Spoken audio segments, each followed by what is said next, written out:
যে যুগে মানুষদেরকে মানুষ বলে মনে করা হতো না, যে যুগে নারী জাতিকে জীবন্ত অবস্থায় দাফন করা হতো ঘরের অন্ধকার গর্ভে, তিনি ঠিক এমন সময় আবির্ভাব হয়ে মাত্র 63 বছর জীবন আদর্শে যারা অপূর্ব আদর্শের থুবড়ি মানব সমাজকে উপহার দিয়েছেন, তা হিন্দু, মুসলিম, ইহুদি, খ্রিস্টান, শিখ, পার্সি, শিশু, যুবক, রাখাল, কৃষক, সত্য, মিথ্য, ধনী, গরিব, জ্ঞানী, মূর্খ, যোদ্ধা, সেনাপতি, শ্রমিক, মালিক, মোট কথা সর্বকালে সর্বযুগে সর্বশ্রেণীর প্রযোজ্য। যার আদর্শ সংক্রান্তে স্বয়ং আল্লাহ পাক আল্লাহ রাব্বুল আলামিন পবিত্র কোরআন পাকের মধ্যে বলেন, Allah said in the Quran সিওলিউল মডেল বেস্ট অফ অল। আল্লাহ পাক আল্লাহ রাব্বুল আলামিন বলেন, ইন্নাকা আলা খুলুকিন আযীম, যে আপনার আদর্শ হলো সর্বশ্রেষ্ঠ, আপনি হলেন সর্বশ্রেষ্ঠ মানব। যার আদর্শ সংক্রান্তে হিন্দু ধর্মের গ্রন্থের মধ্যে বলা আছে, হতার মিন্দ মহাসুরিন্দ ওয়াল্লাহ জ্যেষ্ঠং শ্রেষ্ঠং পূর্ণম রবহন আল্লাম লা ইলাহা পাপম ইল্লাহ পরম পদম জন্ম বৈকুণ্ঠ পর অপরিণতিত জপিনা মুহাম্মাদম নম। আল্লাহ তাআলা বলেন, আমি মহা ইন্দ্রের ইন্দ্র, লা ইলাহা বললে সমস্ত পাপ মাফ হয়ে যায়, ইল্লাহ বললে প্রচুর সম্মানের অধিকারী হওয়া যায়। আর যদি তোমরা চিরতরে স্বর্গে বাস করতে চাও, জান্নাতবাসী হতে চাও, তাহলে তোমরা মুহাম্মাদের নাম জপ করো। কোন মুহাম্মাদের ওপর?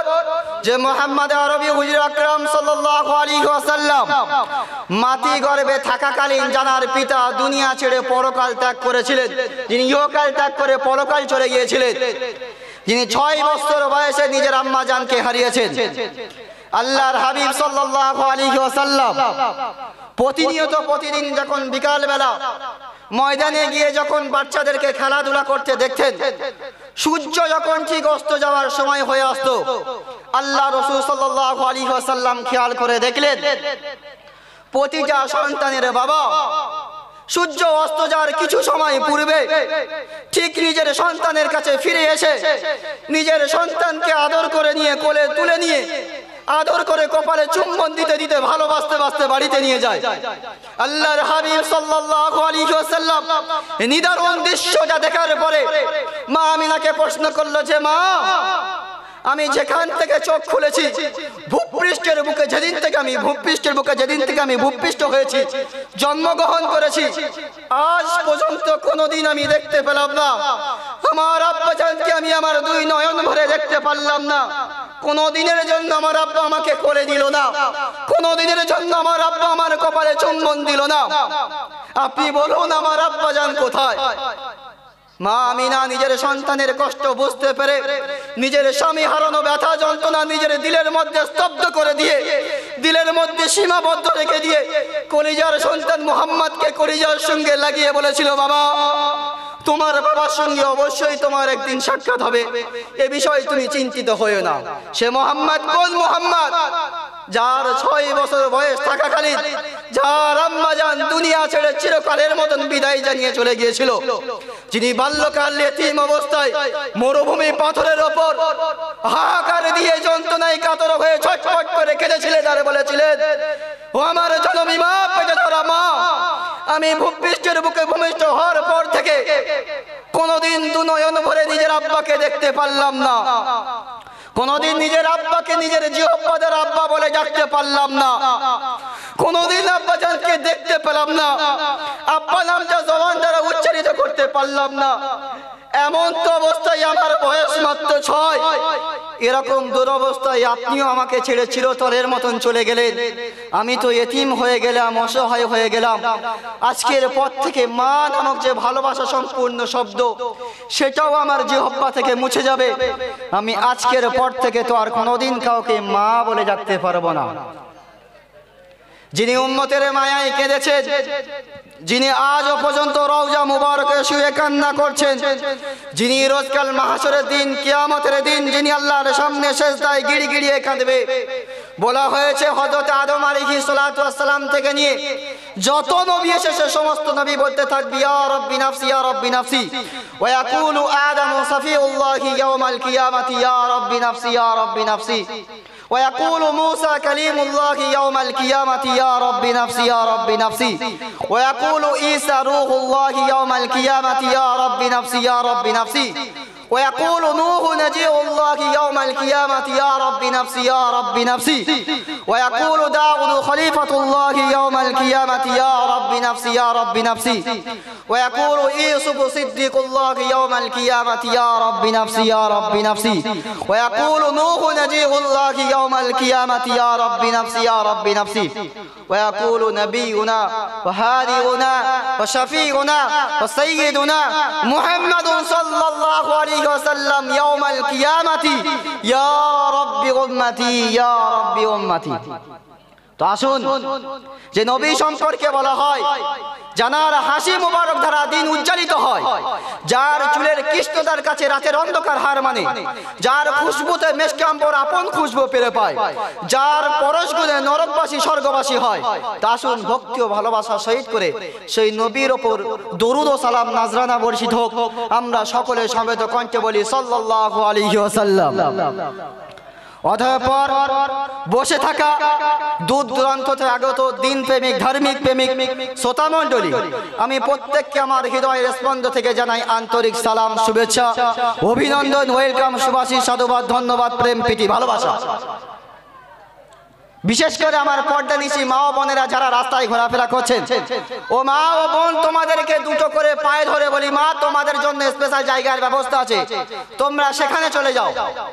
তোমরা কতটা দামি জিনিস এটা তোমাদের এ বিষয়ে হয়তো অবগত নাই, জ্ঞান নাই, কিন্তু তোমরা হলে সোনার চেয়েও দামি, হীরার চেয়েও দামি।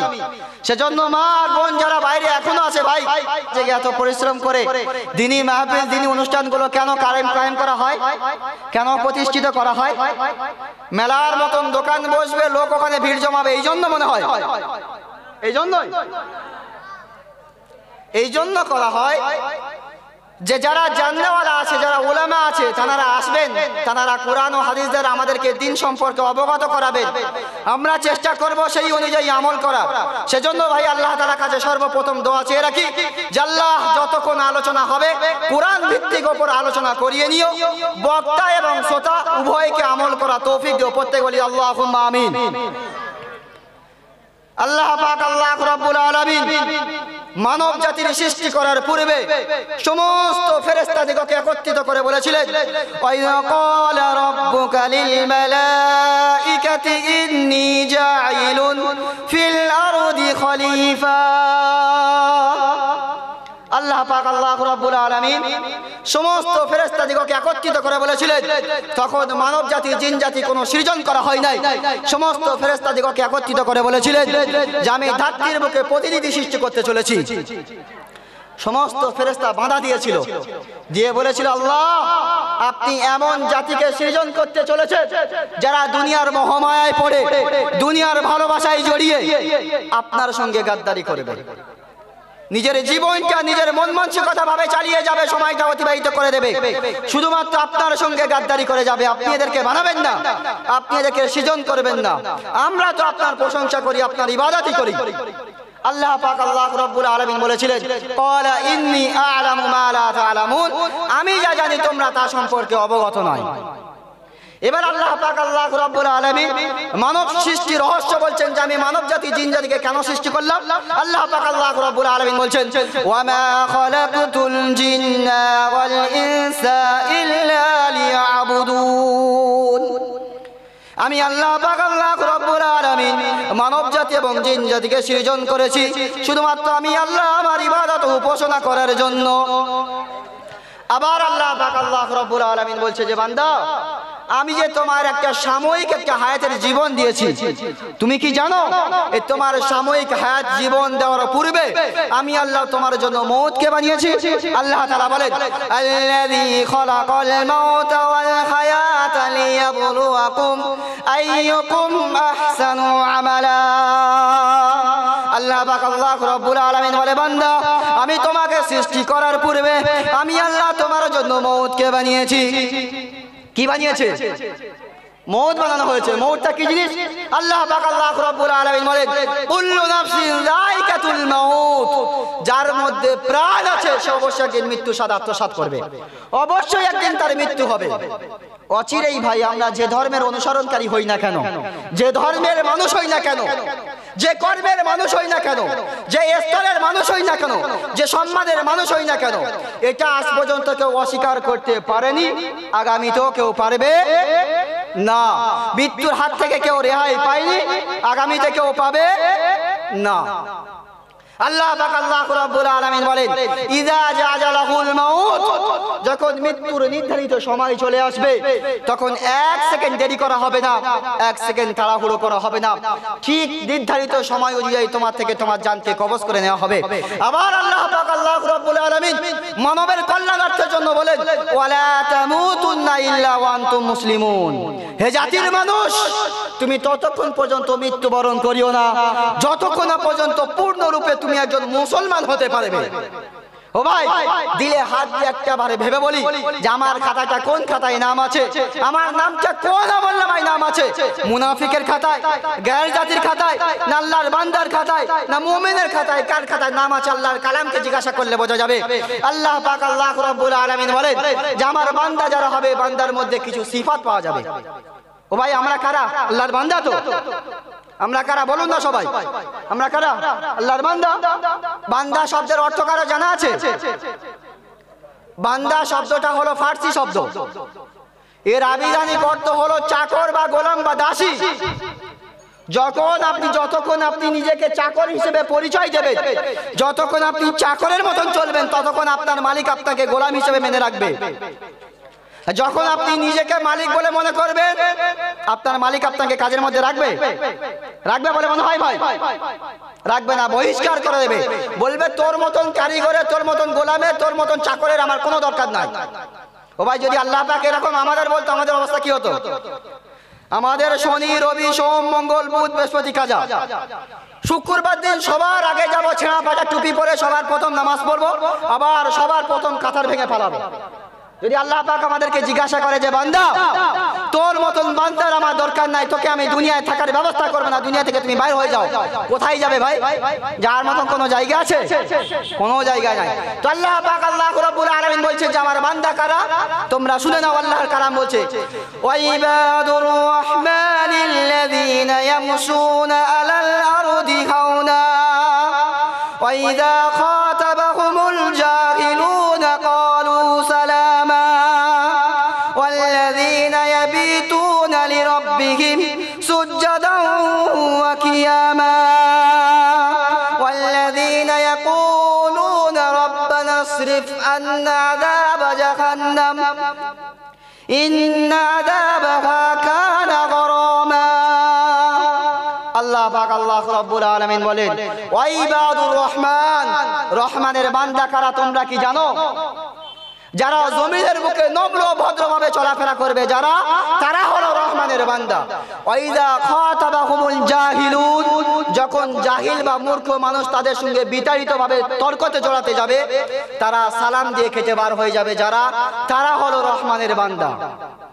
ওয়াল্লাযীনা ইয়াবিতুনা লিরাব্বিহিম সুজদান ওয়া কিয়ামা, যারা রাতের বুক চিরে রাতের আঁধারে উঠে কখনো বা সিজদাতে কখনো বা দাঁড়িয়ে নামাজের মধ্যে সময় অতিবাহিত করবে, যারা হাকিকতভাবে তারা হবে রহমানের বান্দা। ওয়াল্লাযীনা ইয়াকুলুনা রাব্বানা ইসরিফ আন্না আযাবা জাহান্নাম, যারা রাতের বুক চিরে নামাজের মাদুরে বসে, নামাজের মুসাল্লায় বসে আল্লাহর কাছে দুহাত তুলে বলবে, আল্লাহ আমি পাপী, আমি জঘন্য, আমি নিকৃষ্ট মানুষ, আমার গুনাহকে মাফ করে দিন, জাতির সমস্ত মানুষকে মাফ করে দিন, দিয়ে জাহান্নামের ভয়াবহ আগুন থেকে আপনি আমাদেরকে বাঁচিয়ে নিন। এগুলো হলো বান্দার সিফাত। এগুলো কিসের সিফাত? বান্দার সিফাত। যারা নিজেকে বলবে আমরা আল্লাহর বান্দা, তার মধ্যে এই সমস্ত কোয়ালিটিগুলো পাওয়া একান্ত দরকার, তা না হলে তার নাম বান্দার খাতায় থাকবে না। এবার আসুন মুমিনের খাতায়। মুমিন কারা? আল্লাহ পাক আল্লাহ রাব্বুল আলামিন যে প্রকৃতপক্ষে মুমিন কারা তোমরা কি জানো? আমি আল্লাহ তোমাদেরকে শোনাচ্ছি, শুনে নাও। ইন্নামাল মুমিনুনা ইযা যুকিরাল্লাহু ওয়াজিলাত কুলুবুহুম ওয়া ইযা তুলিয়াত আয়াতুহু যাদাতুহু ঈমানা ওয়া আলা রাব্বিহিম ইয়াতাওয়াক্কালুন। যারা নিজেকে মুমিন বা ঈমানদার বলে দাবি করবে, তাদের নিদর্শন আমি আল্লাহ পাক শুনিয়ে দিচ্ছি। যখন তাদের সামনে আমি আল্লাহ আমার কথা আলোচনা করা হবে, তাদের হৃদয়টা ভিতর থেকে কম্পিত হয়ে উঠবে। যখন তাদের সামনে আমার আয়াতগুলো পরিবেশন করা হবে, পাশ দিয়ে ওরকম গল্প না করে মজলিসে এসে বসে যাবে, আর তাদের চোখ দিয়ে গরম পানিগুলো টস টস করে ঝরে যাবে। ওয়া আলা রাব্বিহিম ইয়াতাওয়াক্কালুন, আর তারা শুধুমাত্র আমি আল্লাহ পাক আমার উপর ভরসা করবে, দুনিয়ার কোনো জাতি বা কোনো বস্তুর উপর ভরসা করবে না। এটা হলো মুমিনের সিফাত। এবার আসুন মুনাফিক কারা? আল্লাহ রাসূল সাল্লাল্লাহু আলাইহি ওয়াসাল্লাম বলেন, আয়াতুল মুনাফিকি সালাসুন, মুনাফিকের নিদর্শন হলো তিনটি। ইযা হাদাসা কাযাবা, ওয়া ইযাল ওয়াদাল খিলাফা, ওয়া ইযাল আমানাতাল খিয়ানা। যারা মুনাফিক হবে, মুনাফিক সম্পর্কে আল্লাহ পাক আল্লাহ রাব্বুল আলামিন পবিত্র কোরআন পাকের মধ্যে একটা সূরা অবতীর্ণ করেছেন, যে সূরার নাম হলো সূরাতুল মুনাফিকুন। তার মধ্যে বলা হয়েছে ইন্নাল মুনাফিকিনা ফি দারকি আসফালি মিনান নার, যারা মুনাফিক হবে তাদেরকে জাহান্নামের সবথেকে নিকৃষ্টতম তাদেরকে ফেলা হবে। তারা কারা? আল্লাহ রাসূল সাল্লাল্লাহু আলাইহি ওয়াসাল্লাম তাদের নিদর্শন বললেন, ইযা হাদাসা কাযাবা, যখন সে মাল কথা বলবে মিথ্যা বলবে। কি বলবে? মিথ্যা কথা বলবে। ওয়া ইযাল ওয়াদাল খিলাফা, যখন ওয়াদা অঙ্গীকারবদ্ধ হবে ওয়াদা খেলাফ করবে। যখন কোন অঙ্গীকারবদ্ধ হবে, আমানত স্বরূপ যখন তার কাছে কিছু রাখা হবে, জাতির মাল নিজের মাল মনে করে খেয়ে নেবে। পঞ্চায়েতের মেম্বার হয়েছে ক্ষমতার গরম, এতিম অসহায় মালদেরকে খেয়ে ভুঁড়ি এত চওড়া করেছে, ও যাওয়ার আগে ওর দরজা খুলে যায়, ওর হাত দেওয়ার আগে দরজা খুলে যায়, ওর আর হাত দিতে হয় না কষ্ট করে। আমানত নষ্ট করছে। সেজন্য ভাই মুনাফিকের নিদর্শন তিনটি। এবার আমরা নিজেদের হৃদয়ে একবার হাত দিয়ে ভাবি যে আমাদের নামটা কোন খাতায় পড়ে? আল্লাহর বান্দার খাতায়, না মুমিনের খাতায়, না মুনাফিকের খাতায়? আল্লাহ পাক আল্লাহ রাব্বুল আলামিন আমাদেরকে অতিপয় ভালোবাসে সৃষ্টি জগতের সর্বশ্রেষ্ঠ মাখলুক মানব জাতি হিসেবে বানিয়েছেন। আল্লাহ পাক আল্লাহ রাব্বুল আলামিন বলেন, ওয়ালাকাদ কাররামনা বনি আদম, আমি আদম সন্তান সম্প্রদায়দেরকে অত্যন্ত সম্মানীয় বানিয়েছি, অত্যন্ত মুআজ্জাজ বানিয়েছি। আবার আল্লাহ পাক আল্লাহ রাব্বুল আলামিন বলেন, লাকাদ খালাকনাল ইনসানা ফি আহসানি তাকওয়িম, আল্লাহ তাআলা কসম করে বলছেন যে আমি আল্লাহ কসম করে বলছি আমি মানুষকে অতি উত্তম থেকে অতি উত্তম করে বানিয়েছি। আবার আল্লাহ পাক আল্লাহ রাব্বুল আলামিন বলছেন, কুনতুম খায়রা উম্মাতিন উখরিজাত লিন-নাস তা'মুরুনা বিল মারুফি ওয়া তানহাউনা আনিল মুনকার, যে তোমরাই হলে সর্বোত্তম উম্মত, তোমাদেরকে মানবের কল্যাণার্থের জন্য আনা হয়েছে। কি কল্যাণার্থের জন্য? তোমরা কি করবে? তা'মুরুনা বিল মারুফ, তোমরা তাদেরকে সৎ কাজের আদেশ করবে, অসৎ কাজে নিষেধ প্রদান করবে। আল্লাহ রাসূল সাল্লাল্লাহু আলাইহি ওয়াসাল্লামের বিষয়ে বলেন, মান রাআ মিনকুম মুনকারান ফালিগাইরু বিয়াদি ফাইন লাম ইয়াস্তাতি ফাবিলিসানি ফাইন লাম ইয়াস্তাতি ফাবিকলবি ওয়া যালিকা যাআফুল ঈমান। আল্লাহর হাবিব সাল্লাল্লাহু আলাইহি ওয়াসাল্লাম বলেন, তোমাদের মধ্যে হতে যখন কোনো মানুষ অন্য কোনো মানুষকে কোনো কুকর্ম বা অন্যায় কোনো কাজ করতে দেখবে, সর্বপ্রথম তার করণীয় হলো যে সেই কাজটাকে নিজের হাত দিয়ে রুখবে বা বাধা দেবে। যদি তাতে সক্ষম না হয়, কমপক্ষে সেই কাজটার কারণেওয়ালা মানুষকে নিজের জবান দ্বারা সুন্দর ভাষা দ্বারা বোঝাবে। যদি তাতেও সক্ষম না হয়, কমপক্ষে দিল দিয়ে সে কাজটাকে ঘৃণা করবে, কাজ করেওয়ালাকে নয়। তো আল্লাহ পাক আল্লাহ রাব্বুল আলামিন আমাদেরকে যে সর্বশ্রেষ্ঠ করে বানিয়েছেন, সর্বশ্রেষ্ঠ নবীর উম্মত করে বানিয়েছেন, সর্বোত্তম কিতাব আমাদের উপর অবতীর্ণ করেছেন, সর্বোত্তম ধর্মের অনুসরণকারী বানিয়েছেন। আমাদের ধর্মের নাম কি ভাই? আমাদের ধর্মের নাম কি? মনে হচ্ছে এই এদিকের মানুষগুলো ইসলাম ধর্মের মানুষ, এদিকের মানুষগুলো অন্য ধর্মের মানুষ, নাকি? আরে ভাই জোরে বলুন না, অসুবিধা কি আছে? আমাদের ধর্মের নাম কি? ইসলাম ধর্ম। ইসলাম শব্দের আবিধানিক অর্থ হলো আত্মসমর্পণ করা। শান্তি সম্পূর্ণ একটা ধর্মের নাম হলো ইসলাম ধর্ম। আল্লাহ পাক আল্লাহ রাব্বুল আলামিন বলেন, ইন্নাদ দীনা ইনদাল্লাহিল ইসলাম, আমার কাছে সবথেকে পছন্দনীয় ও সবথেকে মনোনীত ধর্ম হলো ইসলাম ধর্ম। আমি এই ধর্মকে অতিপয় ভালোবাসি। আমি এই ধর্মকে অতিপয় ভালোবেসে যাদেরকে আমি এই ধর্মের অনুসরণ করে বানিয়েছি, যাদেরকে ধর্মের জাতি হিসেবে বানিয়েছি, তাদের মধ্যে আমি আল্লাহ তাআলা ঈমান নামক দৌলত দিয়েছি। আর যদি তারা ঈমানটাকে সামান্য থেকে সামান্য পরিমাণ বাঁচিয়ে আনতে পারে, আমি আল্লাহ পাক আল্লাহ রাব্বুল আলামিন আমি ওয়াদা করছি, তারা দু চোখ ভরে যে রঙিন দুনিয়া দেখছে, এরকম দুনিয়ার থেকে আমি আল্লাহ তাআলা তাদের জন্য 10 গুণ বড় জান্নাত দেব। জোরে বলুন না সুবহানাল্লাহ। আর একটু জোরে বলা গেল না? তো আল্লাহ পাক আল্লাহ রাব্বুল আলামিন আমাদেরকে যে এতগুলো নিয়ামত দিয়েছে, এতগুলো ফ্যাসিলিটি দিয়ে যে আমাদেরকে বানিয়েছে, তো আল্লাহ পাক আল্লাহ রাব্বুল আলামিন আমার এই মানুষের জাতি সম্পর্কে বলেন, ওয়ালাকাদ যারা'না লিজাহান্নামা কাসীরাম মিনাল জিন্নি ওয়াল ইনস লাহুম কুলুবুন লা ইয়াফকাহুনা বিহা ওয়া লাহুম আযানুন লা ইয়াসমাউনা বিহা ولهم آذان لا يسمعون بها أولئك كالأنعام بل هم أضل أولئك هم الغافلون। আল্লাহ পাক আল্লাহ রাব্বুল আলামিন বলেন, বেশিরভাগ মানব জাতি এবং জিন জাতিকে সৃজন করা হয়েছে জাহান্নামের খাদ্য স্বরূপ। যাদের যে জাহান্নামকে উত্তপ্তময় করা হবে তারা কারা? আল্লাহ পাক তাদের নিদর্শন বলছেন, লাহুম কুলুবুন লা ইয়াফকাহুনা বিহা, যারা বুঝেও বুঝবে না, ওয়া লাহুম আ'ইনুন লা ইবসিরুনা বিহা, যারা দেখেও দেখবে না, ওয়া লাহুম আযানুন লা ইয়াসমাউনা বিহা, যারা শুনেও শুনবে না। আল্লাহ পাক তাদেরকে কাদের সঙ্গে সমতুল্য করলেন? আল্লাহ পাক আল্লাহ রাব্বুল আলামিন বলেন, উলাইকা কালানাম, তারা হলো চতুষ্পদ প্রাণী নাই, বাল হুম আদাল, বরং তার থেকে আরো বেশি নিকৃষ্ট। কার থেকে আরো বেশি নিকৃষ্ট? চতুষ্পদ প্রাণীর থেকে আরো বেশি নিকৃষ্ট। আর যখন আমরা এরকম করব, দুনিয়ার জীবনটা মন মানসিকতা ভাবে দুনিয়ার জীবনটা কাটিয়ে দেব, আল্লাহ পাক আল্লাহ রাব্বুল আলামিন বলেন, লাহুম ফিদ দুনিয়া খিজুন ওয়া লাহুম ফিল আখিরাতি আযাবুন আযীম, দুনিয়ার জীবনটা তোমার ছাঁচড়ের মতন অতিবাহিত করাবো, সম্মানের কোনো গন্ধ পাবে না, আর পরবর্তী জীবনটা তোমার ভয়াবহ আযাবে আমি আল্লাহ তাআলা তোমাকে পাকড়াও করব। তুমি বাবা হবে, তোমার সন্তান তোমাকে বাপ বলে পরিচয় করবে না। বাবারা মনে করে যে আমি রক্ত ঝরানো মেহনত করেছি, মাথার ঘাম পায়ে ফেলেছি, দেশে হয় নাই বিদেশে গিয়েছি, লোকের কাছে দিন মজুরি করেছি, নিজেকে সম্পূর্ণরূপে সঁপে দিয়েছি, নিজের সন্তানের মুখে হাসি ফোটাতে গিয়ে এতটা মেহনত পরিশ্রম করলাম, আজকে আমার সন্তান আমাকে কেন নিজের বাপ বলে পরিচয় করে না? আমার সন্তান আমার বিপক্ষে কেন ষড়যন্ত্র করে? আরে ভাই, তুমি তো তোমার রবের সঙ্গে ষড়যন্ত্র করে চলেছ। আল্লাহ পাক আল্লাহ রাব্বুল আলামিন বলেন, ইয়া আইয়ুহাল ইনসান মা গররাকা বিরাব্বিকাল কারীম, হে জাতির মানুষ, তুমি কার পিছুই পড়ে কার মায়ার জারে জড়িয়ে তুমি তোমার কারীম রবের সঙ্গে গাদ্দারি করো? আল্লাহ পাক আল্লাহ রাব্বুল আলামিন বলেন, কাইফা তাকফুরুনা বিল্লাহি ওয়া কুনতুম আমওয়াতান ফাআহইয়াকুম সুম্মা ইউমীতুকুম সুম্মা ইউহয়িকুম সুম্মা ইলাইহি তুরজাউন, তোমরা কেমন করে আমাকে অস্বীকার করো? আল্লাহ পাক বলছেন যে তোমরা কেমন করে আমাকে অস্বীকার করো?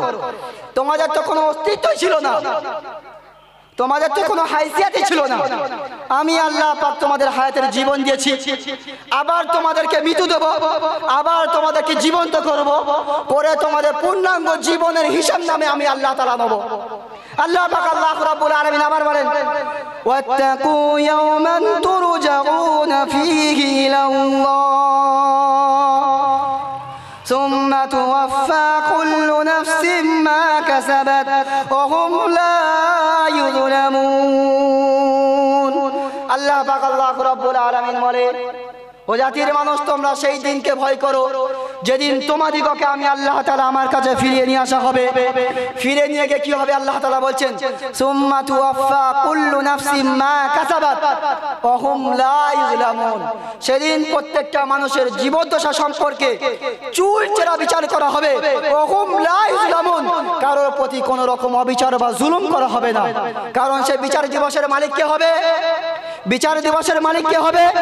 আল্লাহ পাক আল্লাহ রাব্বুল আলামিন বলেন, মালিকি ইয়াউমিদ্দিন, বিচার দিবসের মালিক হব আমি আল্লাহ পাক আল্লাহ রাব্বুল আলামিন।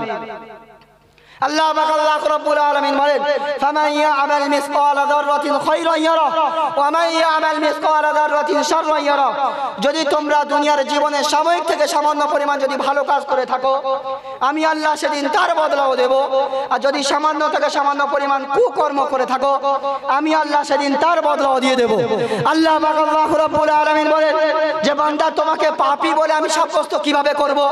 আল্লাহ পাক আল্লাহ রাব্বুল আলামিন বলেন, আল ইয়াওমা নাখতিমু আলা আফওয়াহিহিম ওয়া তুকাল্লিমুনা আইদিহিম ওয়া তাশহাদু আরজুলুহুম বিমা কানু ইয়াকসিবুন, আমি আল্লাহ পাক আল্লাহ রাব্বুল আলামিন তোমাদের জবানের উপর মোহর মেরে দেব, তোমাদের জবান সেদিন কথা বলতে পারবে না। ওয়া তুকাল্লিমুনা আইদিহিম, সেদিন তোমাদের দুই হাত কথা বলবে। ওয়া তাশহাদু আরজুলুহুম, তোমাদের দুই পা তোমাদের কৃতকর্ম সম্পর্কে সাক্ষী দেবে। আল্লাহ পাক আল্লাহ রাব্বুল আলামিন যখন একটা বান্দার কাঠ ঘোড়ায় দাঁড় করাবেন, করিয়ে যখন হিসাবনামা আমলনামা পেশ করা হবে, বান্দাকে যখন পাপী বলে ঘোষণা করা হবে, বান্দা অস্বীকার করে বলবে, আল্লাহ আমি এতটা পাপ করি নাই, এত বড় জঘন্য পাপী আমি ছিলাম না। তো সে বান্দা অস্বীকার করার পর আল্লাহ পাক আল্লাহ রাব্বুল আলামিন সে বান্দার জবানে মোহর মেরে দেবে, তার অঙ্গ প্রত্যঙ্গগুলো তার বিপক্ষে সাক্ষী দেবে। আবার সেই বান্দা অস্বীকার করবে যে আল্লাহ আমি এতগুলো পাপ করি নাই, এত বড় পাপী আমি ছিলাম না। আল্লাহ পাক আল্লাহ রাব্বুল আলামিন নির্দিষ্ট করা যে দুই ফেরেশতা আমাদের কাঁধের উপর নিযুক্ত করা আছে, সম্মানীয় দুই ফেরেশতা, তাদের যখন অনুমতি দেবে তারা আমাদের আমলনামা সম্পর্কে আল্লাহ তাআলার কাছে পেশ করবে। বলবে আল্লাহ আপনার বান্দা এর আমলনামা এই আপনি দেখে নিন। আবার বান্দা জাহান্নামের ভয়াবহ আগুন থেকে বাঁচার জন্য আবারও বান্দা আর্তনাদ করবে আর বলবে আল্লাহ আমি এত বড় পাপ করি নাই, যত বড় পাপী বলে আমাকে ঘোষণা করা হচ্ছে। আল্লাহ পাক আল্লাহ রাব্বুল আলামিন বান্দার পাপ করতে অবস্থায় বলবেন আমি তোকে নিজে পাপ করতে দেখেছি, অন্যায়জনক কথা বলতে আমি আল্লাহ তাআলা নিজে শুনেছি, আর তুমি যে পাপী এটা আমি আল্লাহ তোমাকে দেখাচ্ছি। দেখো লাইভ টেলিকাস্ট স্বরূপ জাতির সমস্ত মানুষকে আল্লাহ পাক আল্লাহ রাব্বুল আলামিন দেখাবেন। সেজন্য ভাই আল্লাহ পাক আল্লাহ রাব্বুল আলামিন দুনিয়ার জীবনটা সাময়িক একটা জীবন দিয়েছেন। অচিরেই একদিন আমাদের মৃত্যু আসবে। মৃত্যু যখন আসবে দুনিয়ার কোনো ভালোবাসা আমাদেরকে মৃত্যুর হাত থেকে বাঁচাতে পারবে? দুনিয়ার কোনো সম্পত্তি মৃত্যুর হাত থেকে আমাদেরকে বাঁচাতে পারবে? দুনিয়ার কোনো ভালোবাসার বাঁধনে আমাকে রেখে দেবে? আমার প্রাণপ্রিয় স্ত্রী আমাকে মন উজাড় করে ভালোবাসে, তার জীবন উৎসর্গ দিতে রাজি আছে, সকালে যদি মারা যায় সন্ধ্যার আগে কাফন দাফন করার ব্যবস্থা করতে বলে, তাই না ভাই? বলে কি বলে না? আবার কবর দেওয়ার সময় কি বলবে, মাইকটাকে ওই পারে দিও যাতে আমার রাতে বিতে উঠতে অসুবিধা না হয়। কিসের ভালোবাসা ভাই? আল্লাহ পাক আল্লাহ রাব্বুল আলামিন বলেন ওয়ামাল হায়াতুদ দুনিয়া ইল্লা মাতাউল গুরুর, দুনিয়ার যে জীবনটা তুমি দেখছো এটা ধোকার পুঁজি ছাড়া আর কিছুই নয়। তুমি মনে করছো জাতির মানুষ তোমাকে ভালোবাসে, তোমার স্ত্রী তোমাকে মন উজাড় করে ভালোবাসে, তোমার বাবা মা তোমাকে রক্ত ঝরা ভালোবাসে, তোমার জাতির মানুষ তোমাকে ভালোবাসে, তোমার রক্তের সম্পর্কে ভাই তোমাকে ভালোবাসে, তোমার রক্তের সম্পর্কে বোন তোমাকে ভালোবাসে। ও ভাই আপনাদেরকে বলে যাই, যদি আপনি সকালে মারা যান আপনার সন্ধ্যা পর্যন্ত কাফন দাফনের ব্যবস্থা হয়ে যাবে। আপনি যদি আজকে মারা যান কালকে আপনার দাফন হয়ে যাবে। আপনার দুনিয়ার জীবনটা কিসের জীবন ভাই? আপনি এত পরিশ্রম, এত মেহনত, এত কষ্ট, এত মুজাহিদা যে করছেন, নিজের যে একটা অট্টালিকা একটা বিল্ডিং বালাখানা বানালেন, জীবনের শেষ মুহূর্তে জীবনের শেষবারের মতন যখন আপনার সবে ওই বিল্ডিং বালাখানাটা আপনার সবে ভাই 3.5 হাত মাটির নিচে পুঁতে দিয়ে চলে আসবে।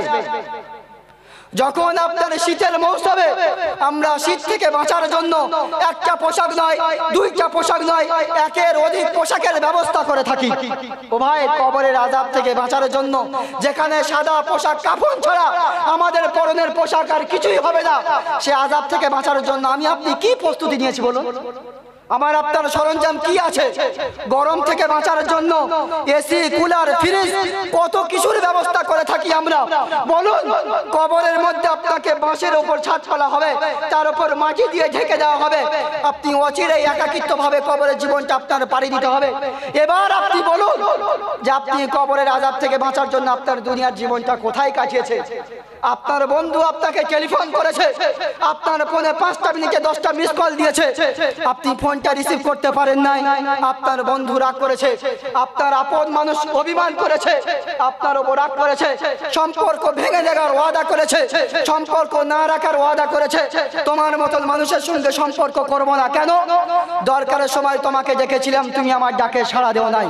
আমার আল্লাহ পাক আল্লাহ রাব্বুল আলামিন যদি বলে বান্দা তুমি আমার দুনিয়ায় বসবাস করেছো, আমার নিয়ামত তুমি ভক্ষণ করেছো, আমার রাজত্ব তুমি বসবাস করেছো, দুনিয়ার জাতির মালিক ছিলাম আমি আল্লাহ, আমি খাইয়েছিলাম, আমি পড়িয়েছিলাম, তোমার ক্ষমতা আমি আল্লাহ পাক আল্লাহ রাব্বুল আলামিন দিয়েছিলাম। তুমি আমার ডাকের দৈনিক মুয়াজ্জিনের মাধ্যম দ্বারা আমি আল্লাহ পাক আল্লাহ রাব্বুল আলামিন তোমাকে দৈনিক 5টা বার আমি ডেকেছিলাম, হাইয়া আলাস সালাহ, এসো নামাজের দিকে, হাইয়া আলা ফালাহ, এসো কামিয়াবের দিকে। তুমি আমার ডাকে সাড়া দাও নাই। আমি যে আল্লাহ তোমার উপর রাগ করেছি, তোমার উপর অভিমান করেছি, তুমি কি বুঝতে পারো না? বেজাতি মানুষ যারা নিজের রক্ত চেনে না, যারা প্রসাব ফিরে পানি দিতে জানে না, তারা আমাদের দেশ পরিচালিত করছে। এর মতো লজ্জাজনকের বিষয় আর কিছু আছে বলুন? মুসলমানদের উপর নিপীড়িতভাবে নির্যাতিত করা হচ্ছে, লাঞ্ছিত করা হচ্ছে, অপমানিত করা হচ্ছে, পদদলিত করা হচ্ছে, সর্ব জায়গায় এদেরকে নিকৃষ্ট চোখে দেখা হচ্ছে, সর্ব জায়গায় এরকম বিভিন্ন রকম হামলা চালানো হচ্ছে। আজকে বলুন ফিলিস্তিনের কি ভয়াবহ অবস্থা। তারাও তো আমাদের কলমাওয়ালা ভাই ভাই, হ্যাঁ, তারা আমাদের ভাই নয়? তারা আমাদের মুসলমান, জাতিগতভাবে তারাও মুসলমান, তারা আল্লাহর বান্দা, তারা আল্লাহ রাসূলের উম্মত, তাদের উপর কোরআন অবতীর্ণ হয়েছে। আমাদের সমস্ত মানুষের পাপের পড়নটা তাদের উপর আসর করছে, সেজন্য তাদের উপর দুরবস্থা হচ্ছে।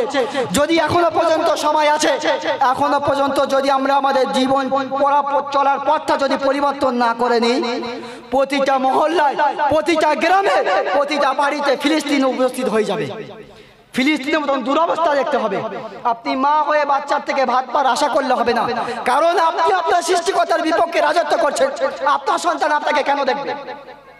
অনেক বাবা মা আর্তনাদ করে আর বলে, বাবা আমি 10টা মাস কম বেশি করে প্রায় 10টা মাস আমার সন্তান যখন আমার পেটে আসে, প্রথমত ভাবে আমার গায়ের ভিতর কেমন যেন হতো, খানা খেতে যেতাম, খানা খেতে পারতাম না, বমি বমি ভাব হতো। বমি হওয়া একটা কষ্ট ছিল, বমি না হওয়া আরেকটা কষ্ট ছিল। অনেক রাত আমি না খেয়ে কাটিয়েছিলাম, দিনের পর দিন আমার শরীর ভারী হতে চলেছিল। জাতির মানুষ আমাকে বলেছিল, সন্তান পেটে এলে সন্তানের মুখ যদি তুমি জীবন্ত দেখতে চাও, তাহলে তোমার করণীয় হলো তুমি এইভাবে চলতে পারবে না, এ সমস্ত জিনিস তুমি খেতে পারবে না। আমি মা হয়ে সন্তান পেটে থাকাকালীন আমি সে সমস্ত খাবার খাই নাই, সেইভাবে দিন পরিচালিত করি নাই। কত রাত না ঘুমিয়ে আমি মা হয়ে কাটিয়ে দিয়েছি, কত সময় আমি পরিশ্রম করে ক্লান্তি দূর করার জন্য বিছানায় গিয়েছি, বিশ্রাম নেব। এমন সময় আমরা পেটে থাকাকালীন পেটের মধ্যে পা দুটোকে নেড়ে দিয়েছিলাম। মা যন্ত্রণায় কাতর হয়ে ছটফট করে চোখের পানি মুছেছিল আর বলেছিল, বাবা তোমার এতটুকু পেটের মধ্যে থাকতে বড় কষ্ট হচ্ছে, আর কটা দিন বাবা তুমি থাকো, তোমার সারাটা জীবন আমি আমার বুকের ওপর ধারণ করে তোমাকে রেখে দেবো।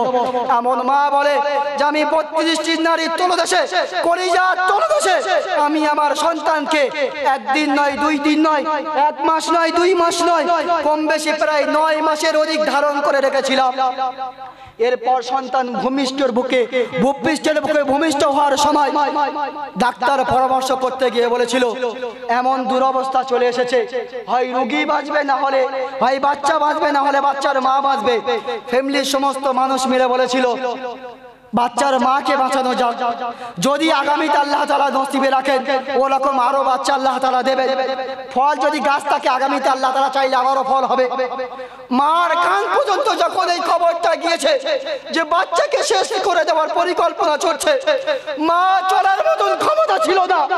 মা ভারসাম্যহীন হয়ে পাকে গড়িয়ে গড়িয়ে গিয়ে ডাক্তারের পায়ে ধরে, দুটো পা ধরে কেঁদেছিল আর বলেছিল, ডাক্তার বাবু আমার প্রাণটা যদি একবারে দিতে বলেন আমি একবার ছাড়া কয়েকশো বার দিয়ে দেব, কিন্তু আমার বাচ্চাকে ভূপৃষ্ঠের বুকে ভূমিষ্ঠ করানোর জন্য আমি আমার জীবন উৎসর্গ করে দেওয়ার জন্য প্রস্তুত আছি।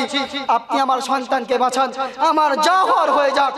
এরপর সন্তান ভূপৃষ্ঠের বুকে ভূমিষ্ঠ হচ্ছে। মা রক্তের নদী নালা বইয়ে দিল, রক্তের প্রবাহ ছুঁয়ে দিল।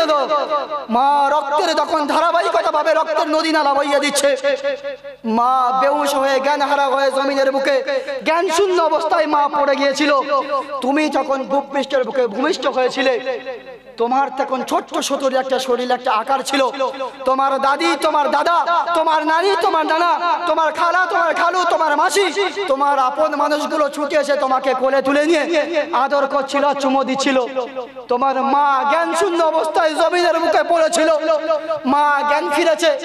মা জ্ঞান ফেরার পরে নিজের কষ্ট নিদারুণ কষ্টের কথা কোনো আলোচনা নাই। মা জ্ঞান খুলতেই সঙ্গে সঙ্গে বলে, আমার কলিজার টুকরা, আমার নয়নের মণিটা কোথায়, আমার কাছে একটু দাও, আমি আমার 2 নয়ন ভরে আমি আমার কলিজার সন্তানকে দেখতে চাই।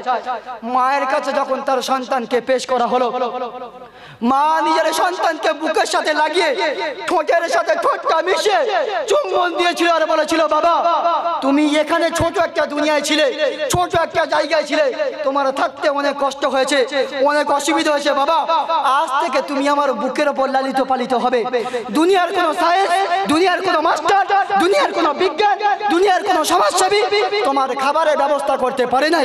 আল্লাহ পাক আল্লাহ রাব্বুল আলামিন তুমি যখন তোমার মাটি গর্ভে ছিলে, আল্লাহ পাক আল্লাহ রাব্বুল আলামিন তোমার মায়ের বুকের স্তনের মধ্যে তোমার জন্য শীতের সময় গরম খাবার, গরমের সময় শীতের খাবার ব্যবস্থা করেছিল। হ্যাঁ, আল্লাহ পাক আল্লাহ রাব্বুল আলামিন বলে, বান্দা তুমি যখন তোমার মাটি গর্ভে ছিলে, তোমার গর্ভধারিণী তুমি তোমার মায়ের পেটে ছিলে, তোমার আর্তনাদ শোনার মতন কেউ ছিল না, তোমার কান্না শোনার মতন কেউ ছিল না, তোমার কষ্ট বোঝার কথা কেউ ছিল না, কেউ তোমার খিদে লাগলে বুঝতেও পারতো না। আমি আল্লাহ পাক আল্লাহ রাব্বুল আলামিন তখন তোমাকে খাইয়েছি। আর তুমি আমার সঙ্গে গাদ্দারি করবে, আবার তুমি আশা করবে যে আল্লাহর তরফ থেকে তোমার জন্য সাহায্য সহযোগিতা হবে।